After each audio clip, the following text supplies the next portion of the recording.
Today, I want to extend my best wishes to all who are celebrating Nowruz in the United States and around the world. On this New Year's celebration, friends and family have a unique opportunity to reflect on the year gone by, to celebrate their time together, and to share in their hopes for the future. 1 year ago, I chose this occasion to speak directly to the people and leaders of the Islamic Republic of Iran, and to offer a new chapter of engagement on the basis of mutual interests and mutual respect. I did so with no illusions. For 3 decades, the United States and Iran have been alienated from one another. Iran's leaders have sought their own legitimacy through hostility to America, and we continue to have serious differences on many issues. I said last year that the choice for a better future was in the hands of Iran's leaders. That remains true today. Together with the international community, the United States acknowledges your right to peaceful nuclear energy. We insist only that you adhere to the same responsibilities that apply to other nations. We're familiar with your grievances from the past. We have our own grievances as well, but we are prepared to move forward. We know what you're against. Now tell us what you're for. For reasons known only to them, the leaders of Iran have shown themselves unable to answer that question. They've refused good faith proposals from the international community. They have turned their backs on a pathway that would bring more opportunity to all Iranians and allow a great civilization to take its rightful place in the community of nations. Faced with an extended hand, Iran's leaders have shown only a clenched fist.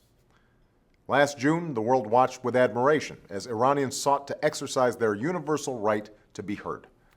But tragically, the aspirations of the Iranian people were also met with a clenched fist.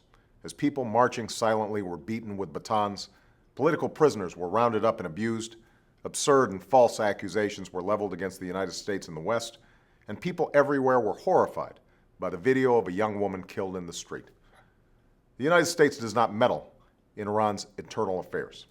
Our commitment, our responsibility, is to stand up for those rights that should be universal to all human beings.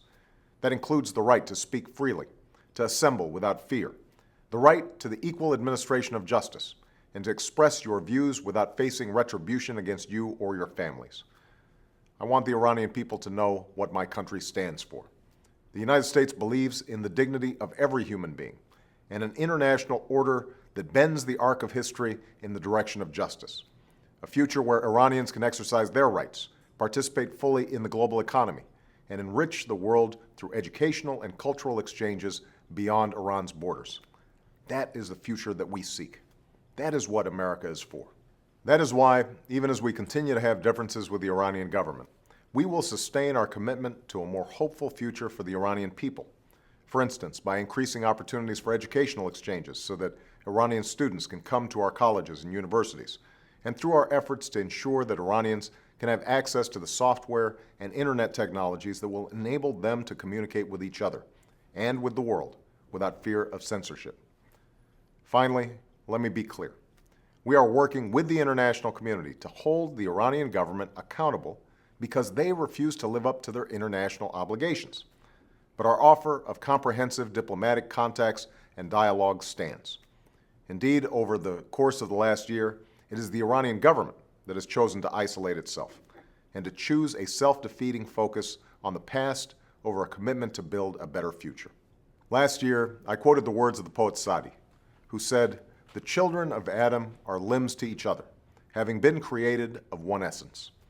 I still believe that. I believe it with every fiber of my being. And even as we have differences, the Iranian government continues to have the choice to pursue a better future and to meet its international responsibilities while respecting the dignity and fundamental human rights of its own people. Thank you, and Eid e Shoma Mubarak.